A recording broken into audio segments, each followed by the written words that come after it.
Hello साथीहरु, आज चाहिँ म बनाउँदैछु खसीको मासु। यो चाहिँ पोलेको मासु हो। मेरो बुढाले चाहिँ पोलेको मासु ल्याउनु भएको थियो आज। म त्यसको लागि चाहिँ प्याज कटिङ गर्दैछु। कुकर चाहिँ गरम भइसकेको छ। यसमा चाहिँ म तेल हाल्दैछु।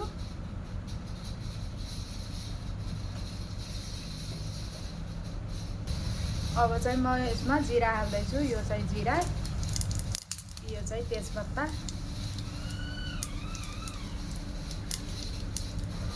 तेजपत्ता जिरा पनि भइसक्यो। अब चाहिँ म यसमा प्याज हाल्दैछु। प्याजलाई हालेर मजाले भुटेर यसलाई राम्रोसँग भुट्छु प्याजलाई चाहिँ।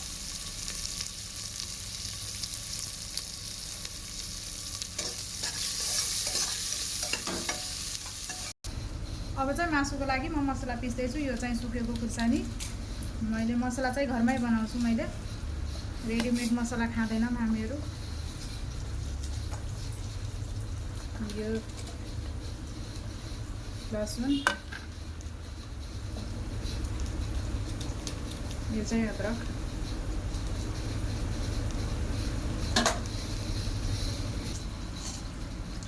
यसमा तिमुर पनि हाल्दैछु म चाहिँ। एकदमै राम्रो स्वाद आउँछ तिमुर हालेपछि। प्याज चाहिँ भइसक्यो। अब म यसमा मासु हाल्दैछु। मासु हालेर मजाले फ्राई गर्छु मासुलाई चाहिँ 10 मिनेट जति। अनि एकदमै स्वाद आउँछ मासुको चाहिँ।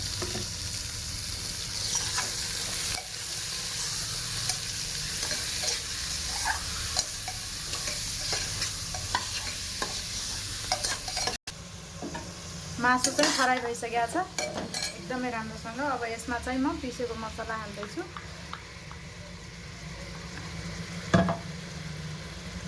अब चाहिँ यसमा नुन हाल्दैछु म।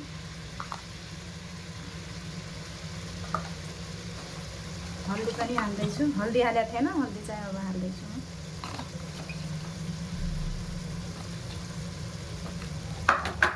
अब चाहिँ यसलाई पनि मजाले फ्राई गर्नुपर्छ।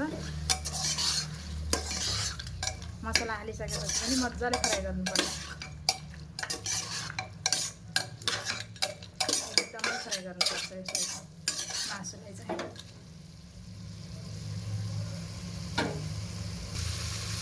अब चाहिँ यो मसलामा मासु पनि भइसकेको छ। अब चाहिँ यसमा म टमाटर हाल्दैछु। टमाटर हालेर पनि मजाले पकाउनुपर्छ एकछिन। टमाटरसँग पनि पकाउनुपर्छ यसलाई।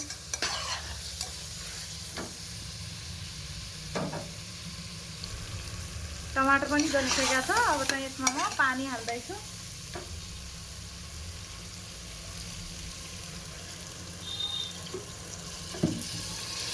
अब चाहिँ यसलाई मजाले मिक्स गरेर यसलाई चाहिँ 2 सिटी लगाउनुपर्छ मासुलाई चाहिँ।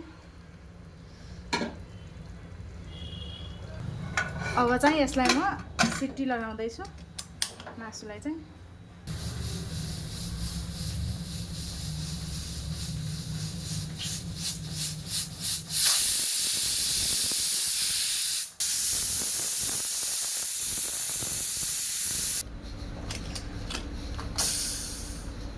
बनिसकेको खसीको झोलको रेसिपी।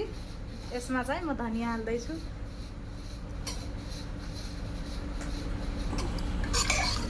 खसीको झोलको रेसिपी भइसक्यो। खसीको झोलको रेसिपी। भिडियो मन परे लाइक कमेन्ट सेयर गरिदिनु होला।